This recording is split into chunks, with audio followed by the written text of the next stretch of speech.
Buenos dias, buenos tardes mga amigos, mga amigas, sa aking mga kayubi sa Usapang Batas sa DZXL News. Magandang araw po sa inyong lahat. Ako po ang inyong lingkod, Attorney Rene Bueno. Ngayong pong araw na to ay tatalakayin natin yung tungkol sa admissibility of vlogs and social media contents as legal evidence sa ilalim po ng Philippine laws. Gagamitin natin case study yung viral video ni na Isi Trazona at Alvin Aragon. Kilala nyo ba to? Ito yung yung babae sa sex bomb. Sex bomb, you're my sex bomb. Diba? Kung di ako nagkakamali. Okay, so simula nung February 2025, no, ay muling uminit itong issue na to tungkol dito kay Easy at kay Alvin. Hanggang ngayon, February 2026, actually, umabot na sa 13 million views yung kanilang video tungkol dito sa kanilang issue. So, dito sa video na to, nagkaroon ng pahayag si Alvin tungkol sa kanyang pagdududa sa pagbubuntis ng kanyang asawa. So, bibigyan ko kayo ng overview ng ating lecture. This is all about the digital footprint in the courtroom. Ano ba ang status ng mga vlogs? Yung pinopost dyan sa Facebook, sa YouTube, sa TikTok, sa Instagram. Ano ang status ng vlogs bilang ebidensya sa ilalim ng ating batas? Sa ilalim po ng ating rules on evidence, ang mga vlogs, yung TikTok na yan, yung mga TikTok videos, at yung Facebook posts, kasama na din syempre itong YouTube vlogs, di ba? Ay hindi na lamang basta chismis yan. Sila ay itinuturing na po na electronic documents. Tandaan nyo po yan. Ang mga ina-upload ninyo sa social media platforms, in different social media platforms, sila po sa ilalim ng ating batas ay itinuturing na electronic evidence or documents. Okay? Ang isang video ay katumbas ng isang written document. Kung ano po ang bigat ng isang pirmadong papel, ganun din ang pwedeng magbigat ng isang video sa harap ng hukuman. Okay? So, ayon po sa Supreme Court, ang isang printout o visual output tulad ng video screen, no, na ginrab, no, o ang mismong file, ito po ay tinuturing na original basta't napatunayan na ito ay accurate na refleksyon ng data. Okay? So, paano to tinatanggap sa isang kaso na isinampa na sa hukuman? So, siyempre dito, hindi basta-basta tatanggapin yan. There must be an authentication. Ibig sabihin, hindi sapat na ipakita lang ang video. Kailangan mo itong i-authenticate.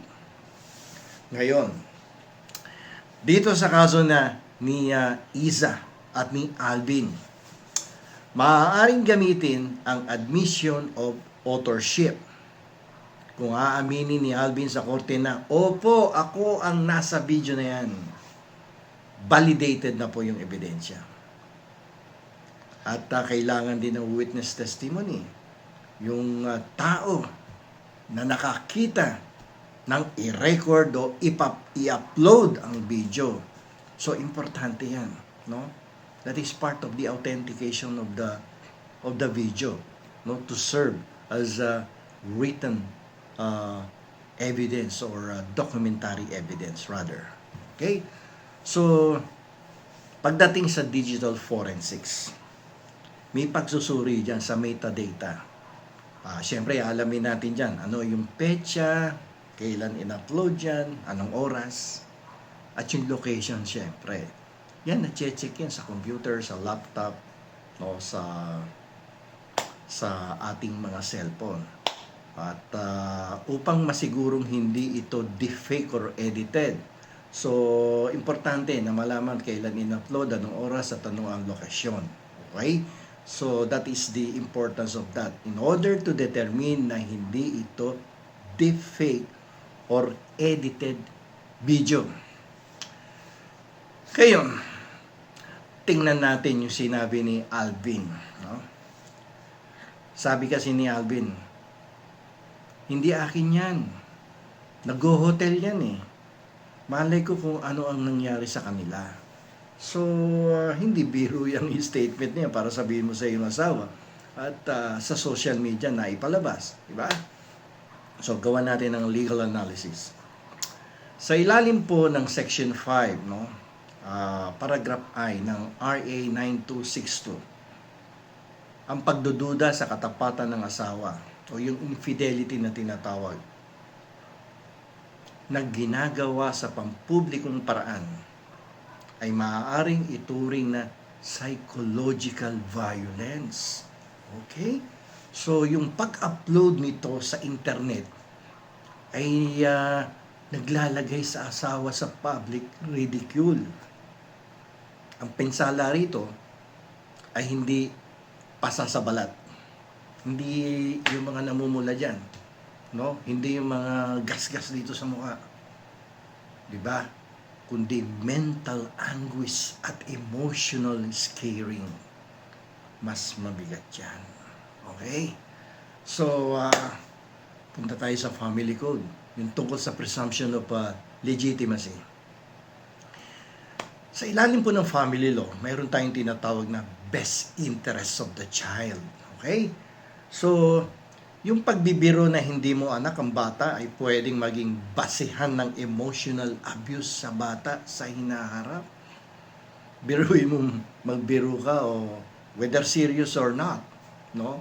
Sabihin mong hindi mo anak ang bata, tapos in public, pinost mo sa social media, different social media platforms, ay that is considered as an emotional abuse sa bata, if not now, in the very near future. Ngayon, sa batas, ang isang bata ay legitimate yan hanggat hindi na patutunayan ng asawang lalaki sa isang formal na kaso. Di ba? Unless na lang may physical impossibility, nasa abroad yung lalaki. No? Para masabi mo na hindi siya ang ama. Ngayon, yung vlog joke ay hindi legal na paraan para itanggi ang pagkaama. Ngunit ebidensya to ng kawalan ng responsibilidad ng lalaki. So, hindi mo dapat ginagawa yung mga ganyang biro sa vlog. Because, as mentioned, that is a sign of irresponsibility on the part of the husband. Kung yung asawa si Isi ay makararamdam na ang video ay ginawa upang sirain ng kanyang puri at reputasyon, maaari itong pumasok sa cyber libel. Naku, patay kang bata ka. Medyo mataas-taas ang parusa dito. Ang pagpapahiwatig na nagho-hotel ang asawa ng mag-isa ay may mali siya sa mata ng publiko. Lalo na't ito ay permanenteng nakatala sa digital world. Facebook, YouTube, Instagram, TikTok. Delikado yan. Diba? So punta tayo sa psychological incapacity sa Article 36. Sa ilalim pa rin ng Family Code of the Philippines. Sa mga kaso ng nullity of marriage or yung annulment, magkaiba yan, nullity of marriage saka annulment. Magkaiba ang mga grounds niyan. Ang mga ganitong klaseng vlogs ay tinatawag na probative evidence ng isang personality disorder or psychological incapacity.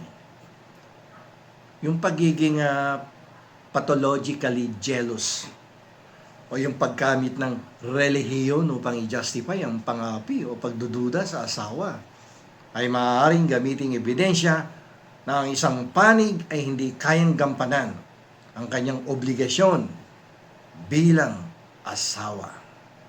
Okay? So, kaya mga amigos, mga amigas, tandaan po natin itong mabuti.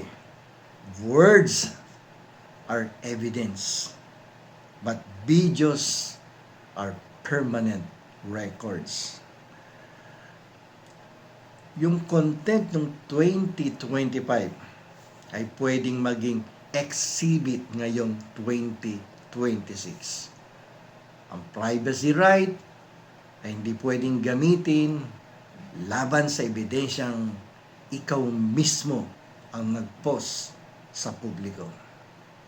Hanggang dito na lamang po. Ito pong muli ang inyong lingkod, Attorney Rene Bueno. Huwag niyo pong kalimutan mag-like, mag-share at mag-subscribe dito sa aking YouTube channel.